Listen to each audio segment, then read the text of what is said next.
नमस्कार स्वीकार कीजिए। आज बात करेंगे गुजरात विधानसभा चुनाव पर। गुजरात विधानसभा चुनाव की अगर बात करें तो आज 89 सीटों पर चुनाव हो रहे हैं और ये चुनाव इसलिए भी खास है क्योंकि पिछले बार की अगर बात करें तो इन 89 सीटों पर कांग्रेस और बीजेपी में ज़बरदस्त टक्कर थी।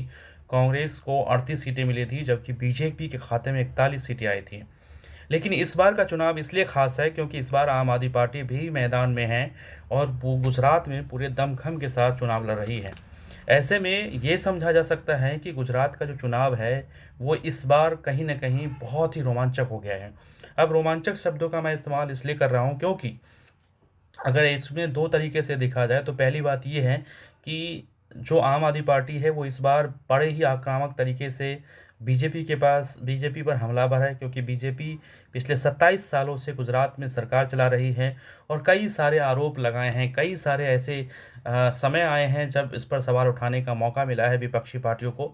इसके सिलसिलेवार तरीके से भी मैं आपको बताऊँगा।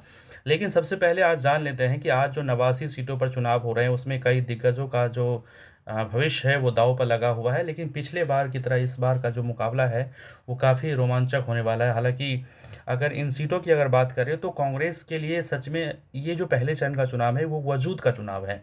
इस चुनाव में इसलिए वजूद की बात कर रहा हूँ क्योंकि पिछली बार जैसे 2017 की बात करूँ तो 2017 में उन्हें 38 सीटें मिली थी ये और ख़ासकर यहाँ पर बीजेपी के खाते में 41 सीटें गई थी। लेकिन इस बार आम आदमी पार्टी के आने से इस बार का जो चुनाव है वो काफ़ी रोमांचक हो गया है और कांटे की टक्कर हुई थी पिछले बार के चुनाव में। लेकिन इस बार का क्या होगा वो तो हालांकि देखने के बाद 8 दिसंबर को पता चलेगा।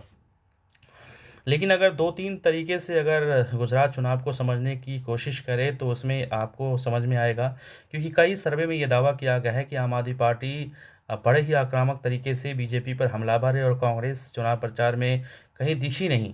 हालांकि इस बार ये बताया जा रहा है कि बीजेपी के खिलाफ कांग्रेस का जो ये प्रचार कहें या फिर चुनावी रणनीति कहें तो वो बहुत ही सोच समझकर उन्होंने इस बार प्रचार किया है।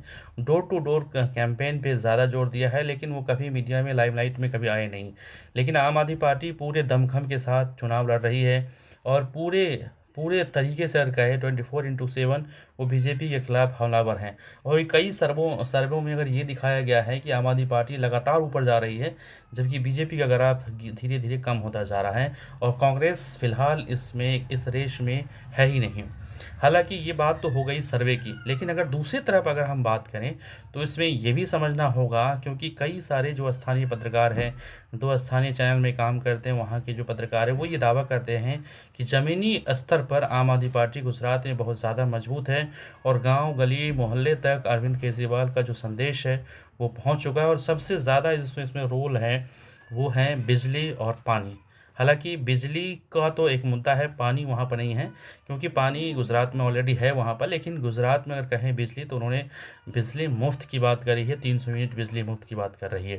हालांकि उन्होंने स्कूल अच्छे बनाएंगे ऐसा उन्होंने कई सारे गारंटी दी है, बहुत सारे वादे किए हैं जैसा उन्होंने गुजरात से पहले दिल्ली और पंजाब में वो कर चुके हैं ऐसा उन्होंने दावा किया है।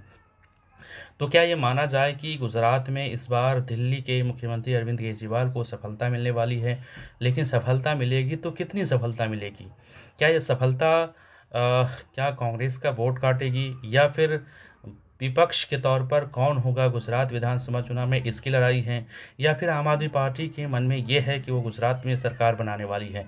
ऐसे कई सवाल हैं जिसका जवाब आपको 8 दिसंबर को मिलेगा।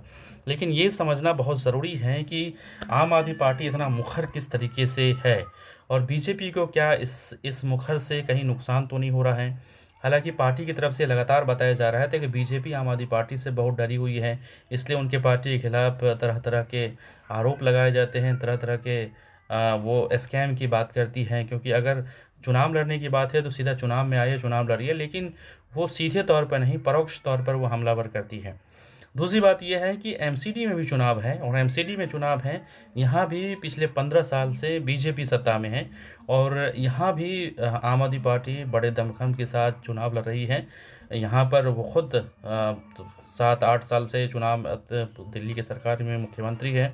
तो ऐसे में ये देखना दिलचस्प होगा कि क्या दिल्ली का चुनाव, दिल्ली एमसीडी का चुनाव और गुजरात चुनाव के नतीजे क्या आते हैं और इसमें आम आदमी पार्टी को कितनी सफलता मिलती है।